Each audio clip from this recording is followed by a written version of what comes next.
দেওয়ানবাগ দরবার শরীফে আমাদের সাপ্তাহিক জলসা হয়। আপনারা জানেন কি না আমার জানা নেই। প্রতি সপ্তাহে দেওয়ানবাগ বাবে জান্নাতে সাপ্তাহিক জলসা অনুষ্ঠিত হয়। এখানে আমার ছেলেদের কেউ যায়। আজকে ডিউটি বসে ছোট হুজুরের, তার জীবনের বোধহয় প্রথম নিজে একটা মাহফিল একা পরিচালনা করেন।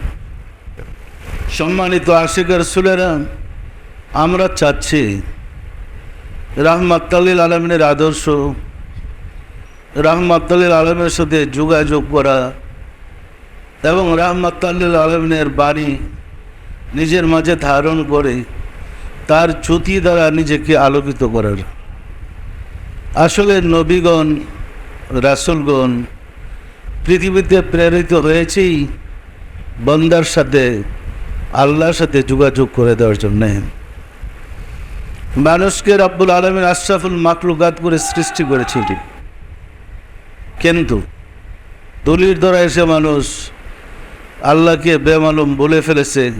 ফলে আল্লাহর জ্যোতি দ্বারা, আল্লাহর নূরের আলো দিয়া মানুষকে আলোকিত করার জন্যে যুগে যুগে অসংখ্য নবী রাসূল মহামানব আল্লাহ প্রেরণ করেছেন। মেসালটা এরকম, মনে করেন আমার হাতে একটা জ্বালানো বাতি আছে।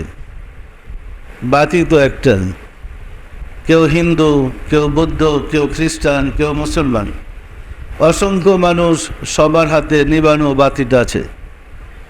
একটা মোমবাতি নিবানো সবার হাতে আছে। যত লোক আমার জ্বালানো বাতির সলিতার সাথে নিবানো বাতির সলিতা মিশাবে, তাদের নিবানো বাতি জ্বলবে না জ্বলবে না? তারা আলোকিত হবে না হবে না? আল্লাহর নূরের জ্যোতিকে হৃদয়ে ধারণ করে নবুয়তের যুগে যারা এসেছিলেন তাদেরকে নবী বলেছে। তাদের হৃদয়টা ছিল জ্বালানো বাতি, এবং তাদের সংস্পর্শে হিন্দু, বৌদ্ধ, খ্রিস্টান যে ধর্মের লোক হোক, সংস্পর্শে গিয়ে হৃদয় দিয়ে তাদেরকে ভালোবেসে তাদের হৃদয়ের সাথে নিজের হৃদয়কে মিশিয়ে তারা নিজেরা আলোকিত হয়েছে।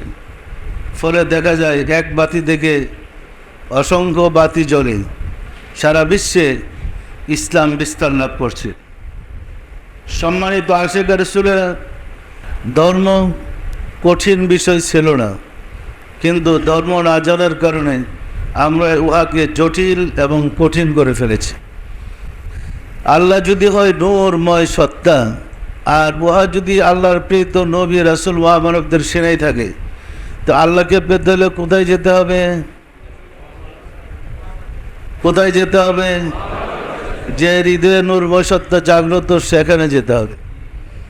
ওই জাগ্রত হৃদয়ের কাছে গিয়ে আত্মসমর্পণ করে ধ্যান করলে, মুরাকাবা করলে নিজের হৃদয়ে সে আলোটা জ্বলবে। যিনি নিজের হৃদয়ে আলোটা জ্বালাইতে পেরেছে তাকে মুমিন বলে, এবং তার সঙ্গে বলা হয়েছে আসসালাতু মিরাজুল মুমিনিন, নামাজ হয়েছে মুমিন ব্যক্তির জন্য মিরাজ।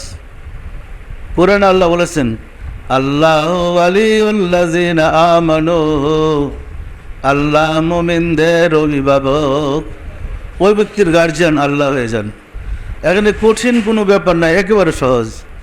কিন্তু আপনি যখন বইপত্র পড়ে বইয়ের সাথে বই মিশে আলো জ্বালাতে যাবেন, আর কি সম্ভব? কালির অক্ষর দিয়া আলো লেখা থাকলে রাশি রাশি বই একটার উপর আরেকটা মিশান আলো জ্বালাতে, আর কি সম্ভব হবে? কিন্তু আমরা চেষ্টা করেছি কিতাবের দ্বারা অন্তরে আলো জ্বালাতে, ফলে মূল আলো থেকে আমরা দূরে সরে পড়েছি।